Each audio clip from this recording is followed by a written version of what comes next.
Bismillah, alhamdulillah, wassalatu wassalamu ala rasulillah wa ala alihi wa ashabihi wa mawalah wa la hawla wa la quwata illa billah. Yang kita hormati Pak Dekan Fakultas Tarbiyah dan Keguruan UIN Alauddin Makassar beserta seluruh jajaran pejabat di lingkungan, terutama di lingkungan Fakultas Tarbiyah dan Keguruan, para wakil dekan, para kajur, Kaprodi, Sekprodi, seluruhnya yang saya hormati Prof. Supardin, yang karena jasa beliau jadi saya ada di sini menjumpai penjenengan semuanya. Yang saya hormati perwakilan dari Kementerian Agama, ada Kabid, ada Kasih, pengurus Akpai, seluruh stakeholder dari Prodi PPG UIN Alauddin Makassar, Bapak Ibu guru, kawan-kawan semuanya yang saya hargai, saya hormati, saya cintai, saya sayangi sepenuh hati.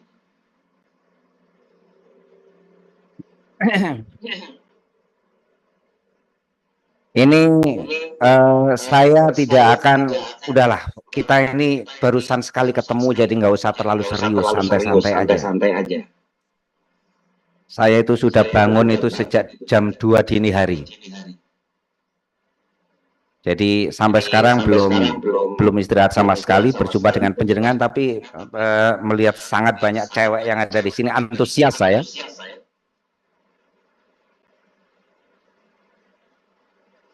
Jadi kalau Bapak Ibu sekalian ingin tahu manusia tertinggi di Indonesia ini yang mengurusi PPG, ya saya ini orangnya.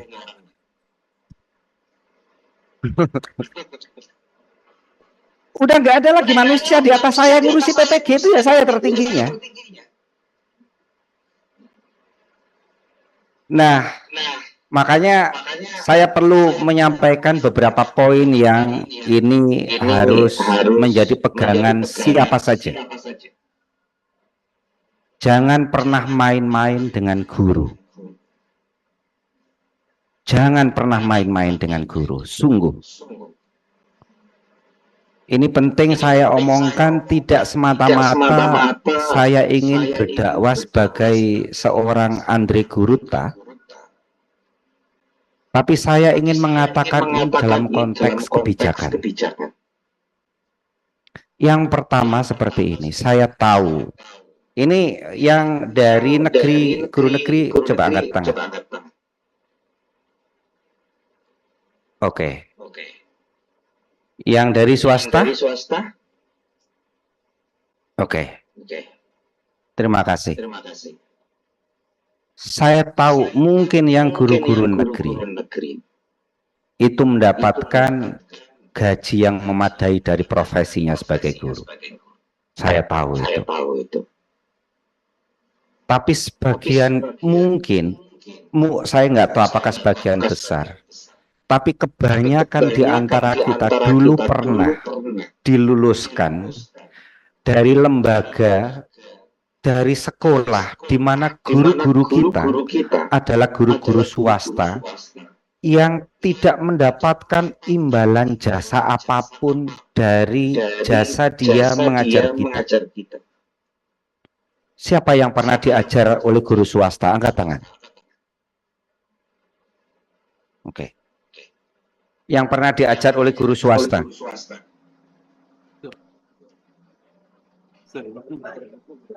Oke. Nah, saya tahu Bapak Ibu sekalian, problem besar dari lembaga-lembaga atau dari sekolah swasta yang memiliki guru swasta itu tidak bisa, bukan semata-mata karena tidak ada niatan baik, tapi karena tidak memiliki kemampuan ekonomi untuk menggaji guru secara memadai. Itu banyak sekali. Guru-guru yang setiap bulan, guru-guru swasta hanya mendapatkan uang 250.000. Benar enggak? Banyak itu. Nah,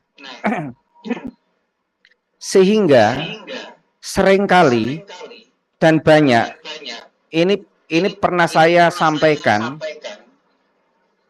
ini adalah hasil survei yang dilakukan oleh lembaga Semeru. 80% mahasiswa PPG itu motifnya adalah untuk mendapatkan tunjangan. 80% itu untuk mendapatkan tunjangan. Di mana untuk mendapatkan tunjangan ini bagi guru-guru yang tadi itu 1 bulan digaji hanya 250.000 itu, PPG itu tunjangan profesi guru itu betul-betul urusan hidup dan mati seringkali. Nah, saya paham itu, sepaham-pahamnya saya. Oleh karena itu saya marah sekali, marah saya. Guru-guru PAI ini itu ke atas, itu kan di bawah Direktorat PAI, Pak Munir, Direktur PAI. Guru-guru madrasah di bawah Direktorat GTK, Pak Tobib.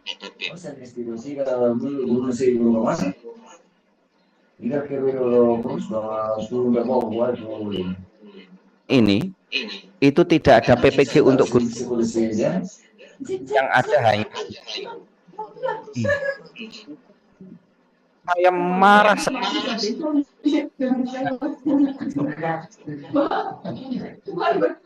tidak ada penari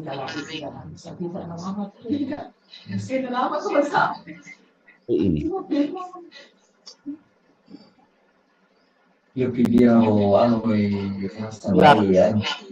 Secara langsung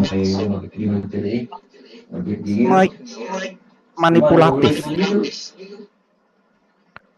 Kalau memang ada satu lembaga yang memang ingin bekerja sama dengan kami dan mentasarufkan dananya untuk membiayai guru-guru PAI melakukan PPG, silakan lakukan. Kalau tidak ada dana, nggak usah cari nama dengan cara dalih apapun, tapi sebetulnya mengambil guru-guru PAI untuk kemudian dibayar apapun. Ingat itu, laporkan pada saya. Kami jangan pernah melakukan hal yang baik, jangan pernah kita kotori dengan langkah busuk di awal. Jaga penjelasan.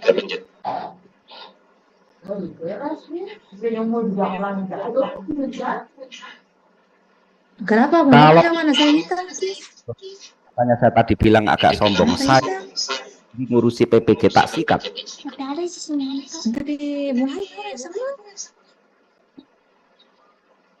Kalau ada orang dalam yang bermain secara manipulasi guru-guru, di mana kami sudah melakukan edaran bahwa tidak ada satupun biaya yang harus penjenengan untuk ikut.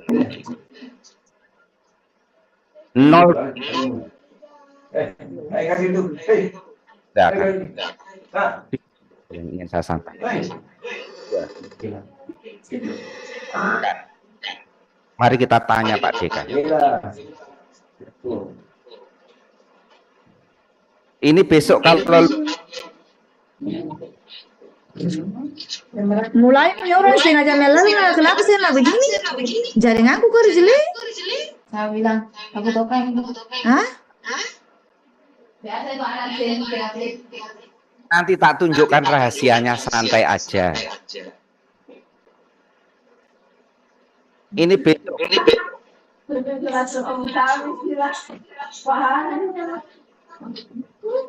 Kita anggap sebagai ya, UIN diakui kan? Dan karena diakui pada saat mereka pengukuhan sebagai guru profesional, mereka diminta untuk membaca janji alumni kan, bahwa harus tetap menjaga nama baik alma mater kan. Oke. Sekarang mari kita saling tuntut. Mereka semuanya begitu jadi alumni itu dituntut untuk tetap mengaku sebagai alumni yang akan menjaga nama baik alma mater ini. Dan pada saat yang sama, Pak Dekan, kalau mereka ketika mendapatkan TPG dan kemudian menjadi korban pungli dari siapapun, siap nggak untuk melindungi? Katakan dengan saya sekarang. Pakai mic.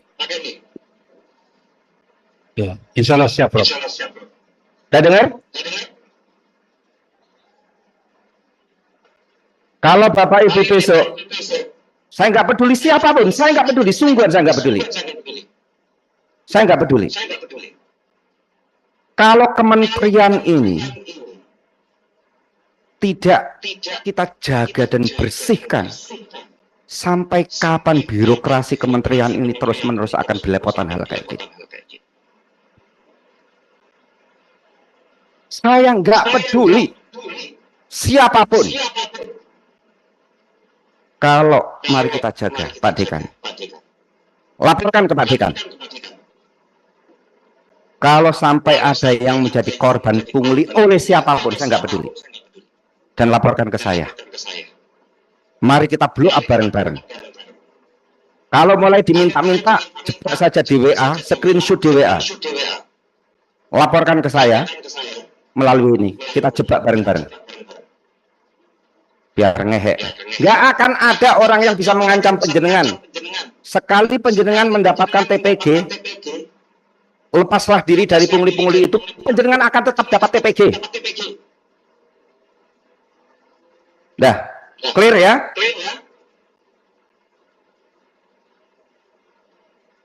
Coba orang-orang yang melakukan kayak gitu itu nuraninya di mana? Saya nggak mau lagi. Saya nggak mau lagi ada kisah di mana guru-guru kita yang menunggu puluhan tahun, 5 tahun, 10 tahun, 15 tahun, baru dipanggil pretes saja sudah syukuran.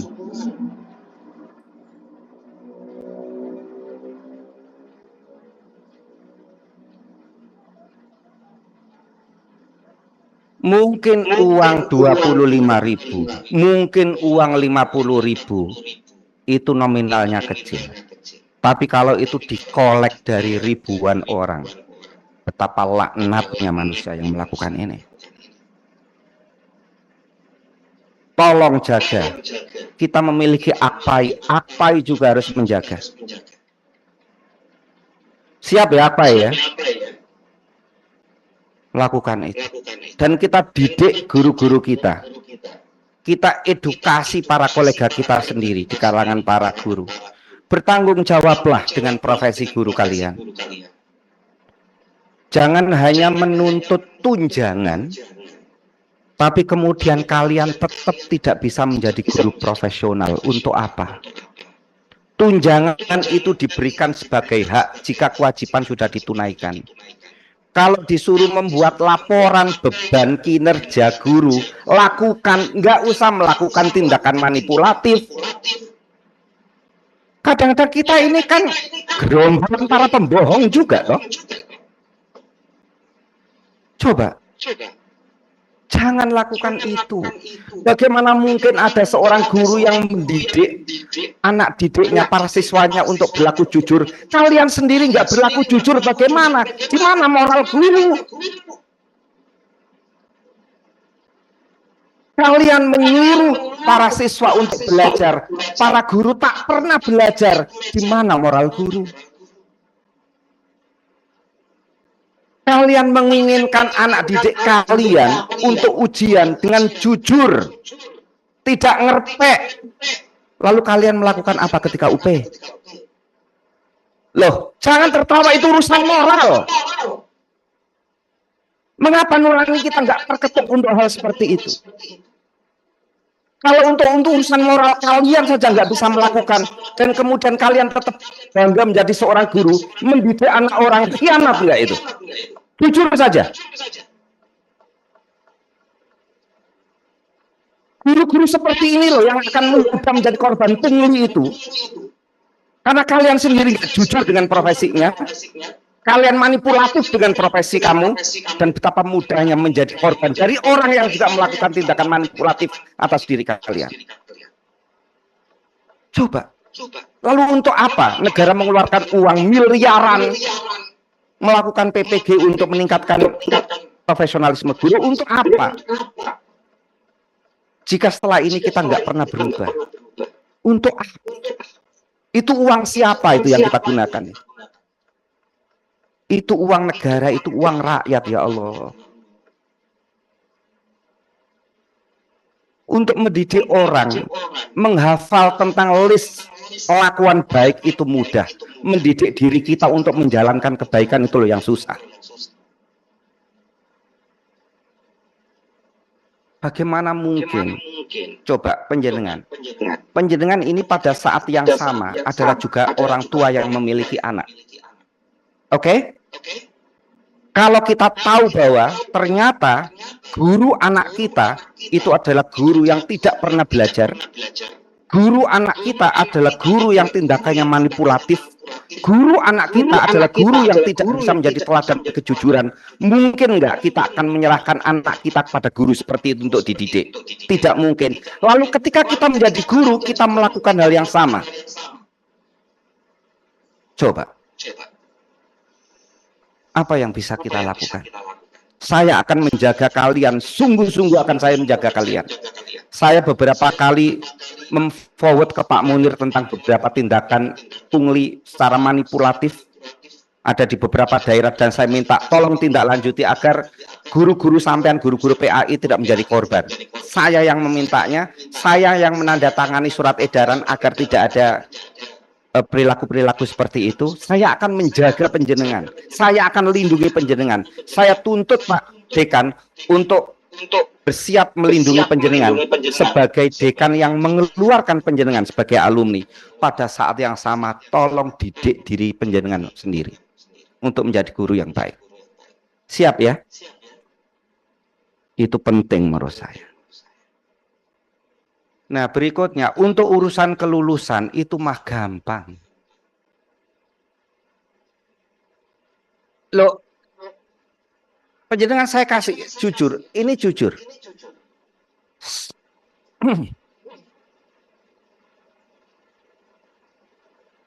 Saya itu ketika rapat kelulusan di Jakarta, saya pasti datang. Saya minta laporannya. Sebelum daftar kelulusan itu dikeluarkan, itu harus melewati tangan saya. Itu harus lewat tangan saya. Coba, ada guru sampai retake 9 kali. Coba.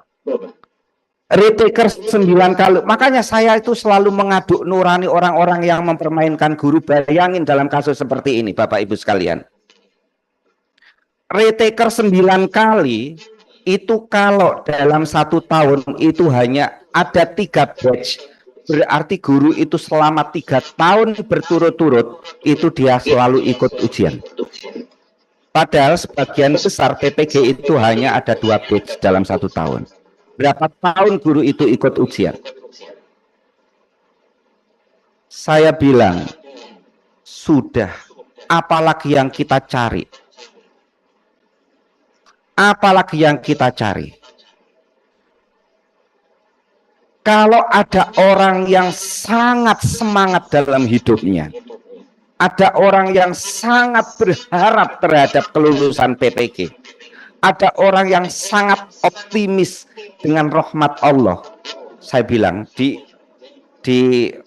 sidang kelulusan itu, saya bilang, angkat tangan, tunjukkan siapa yang merasa memiliki optimisme dalam hidup melebihi dari guru yang retake 9 kali.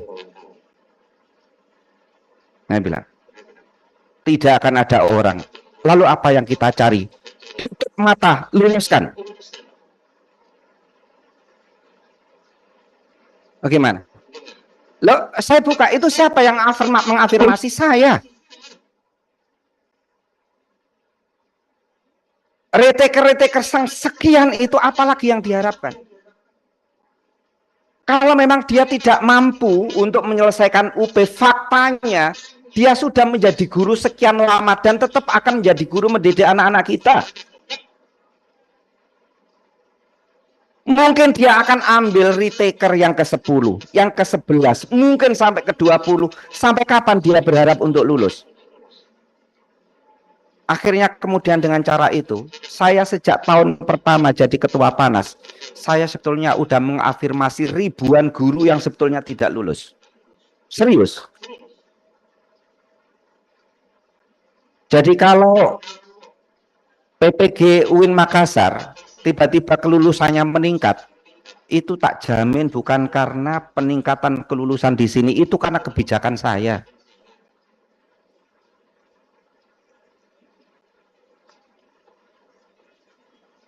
Loh, kalau penjenengan nggak percaya, tanyakan ke Pak Munir kalau nggak percaya.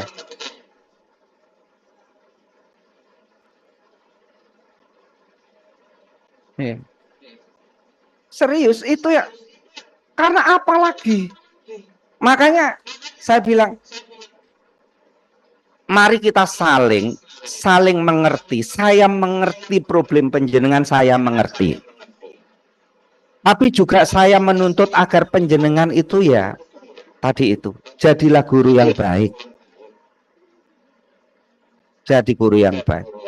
Jangan pernah besok mencari-cari orang untuk mengerjakan kewajiban yang seharusnya penjenengan jalani sendiri. Agar tunjangan itu menjadi uang halal. Nah gitu. Oke. Jadi udah paham kan rahasia kelulusan itu, paham kan? Pokoknya penjenengan tidak ketangkep curang oleh pengawas pada saat UP. Kalau yang sudah ketangkep curang oleh pengawas pada saat UP dan itu udah masuk dalam catatan, sudahlah, diniati retaker tahun depan saja. Karena sebetulnya saya kasih tahu, kami bisa mengafirmasi kalau hanya untuk urusan menurunkan standar, cut off kelulusan. Tapi kalau ada laporan kecurangan, kami nggak bisa menghapus ini. Jadi lebih baik, misalkan, semoga saja lulus semua. Kalau ada yang tak lulus tahun ini, dan kemudian retaker di batch berikutnya, sudahlah, pada saat ujian, lebih baik berbuatlah jujur apapun hasilnya. Karena itu jauh lebih bisa ditolong daripada penjenengan masuk dalam laporan kasus kecurangan. Oke. Sudah mulai ada yang kejut-kejut? Karena itu yang paling penting menurut saya. Nah, ke depan itu insya Allah PPG akan lebih kita mudahkan lagi. Dengan jumlah yang lebih banyak lagi. Itu mengapa seperti itu? Karena udah kita mau cepat selesai, yang daljab itu kita mau cepat selesai. Jadi akan kita permudah, karena saya tahu jangankan yang hanya datang 3-4 jam Pak Dekan, saya tahu ketika ikut PPG itu banyak sekali mengerjakan tugas sampai tengah malam kan. Sampai dini hari.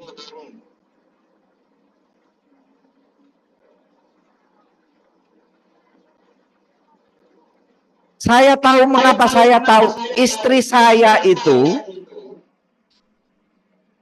Istri saya itu guru swasta, baru selama 20 tahun mengajar, baru terpanggil tahun kemarin. 20 tahun, itu pun ketika dipanggil, dia marah ke saya, karena mengira sayalah yang kong kali kong memanggilnya. Sampai saya bersumpah, wallahi saya nggak pernah menitipkan namamu, saya bilang kayak gitu. Loh, saya benar. Ada saya ketua panitia nasional, nggak pernah saya menitipkan nama istri saya. Dan istri saya ikut PPG sampai masuk IGD karena tipes.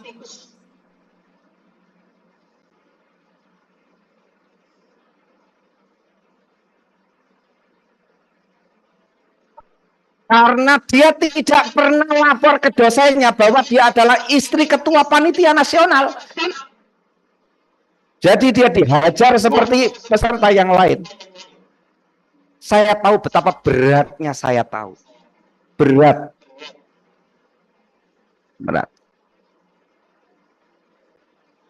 Makanya saya pesan udah, di mana-mana saya pesan, tolong PPG batch kedua, Pak Rektor, buat yang ringan-ringan saja.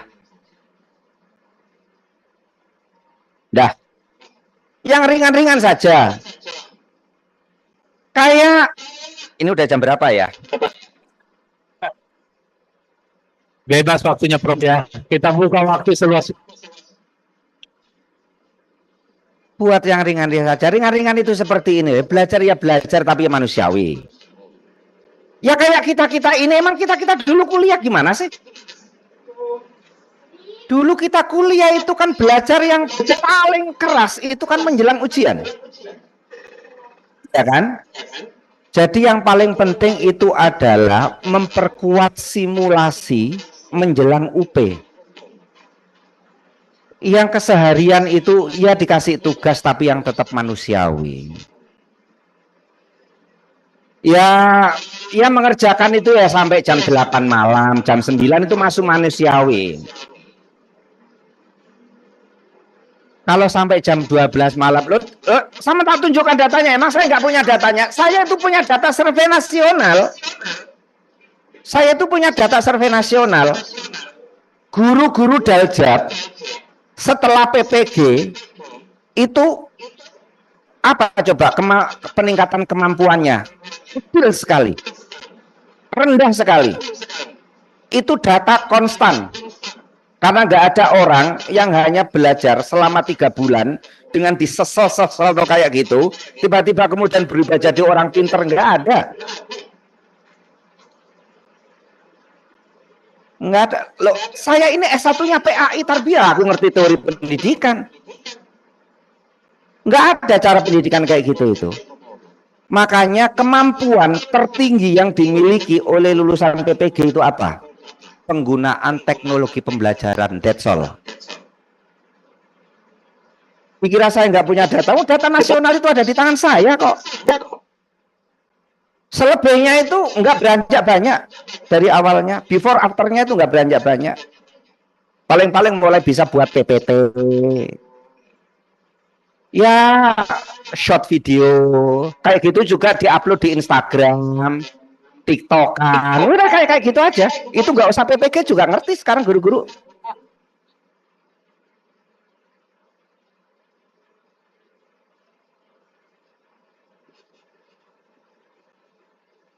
Yang batch pertama